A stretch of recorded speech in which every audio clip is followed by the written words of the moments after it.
ಬೆಟ್ಟಕ್ಕೆ ಹೋದಾಗ ಇದೊಂದು ತಪ್ಪು ಮಾಡಬೇಡಿ. ಈ 3 ದಿವಸದಲ್ಲಿ 2ನೇ ಸಲ ಹೋಯ್ತಾ ಇದ್ದೀನಿ ಚಾಮುಂಡಿ ಬೆಟ್ಟಕ್ಕೆ. ಟಾರ್ಚ್ ಹಾಕಿದ್ರು ನೀನು ಕಾಣಿಸ್ತಾ ಇಲ್ಲ ಅಂದರೆ ಲೆಕ್ಕ.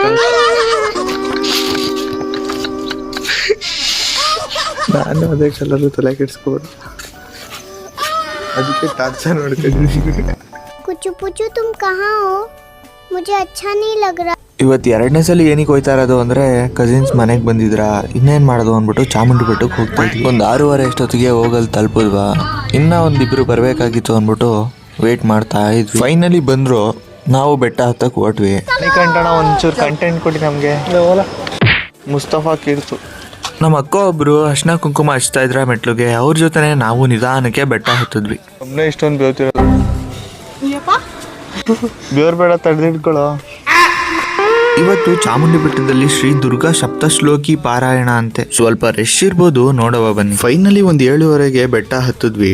ಗೋಪುರನೇ ಕಾಣಿಸ್ತಾ ಇರ್ಲಿಲ್ಲ, ಫುಲ್ಲು ಮಂಜು. ರಶ್ ಇತ್ತು. ಅದಕ್ಕೆ ಏನ್ ಮಾಡಿದ್ವಿ ನಾವು ಅಂತ ಗೊತ್ತಾಗ್ಬೇಕು ಅಂದ್ರೆ ಫಾಲೋ ಮಾಡ್ಕೊಳ್ಳಿ. ನಿಲ್ಲಿ ನನ್ನ ಬ್ಲಾಗ್ಸ್ ನೋಡಿ.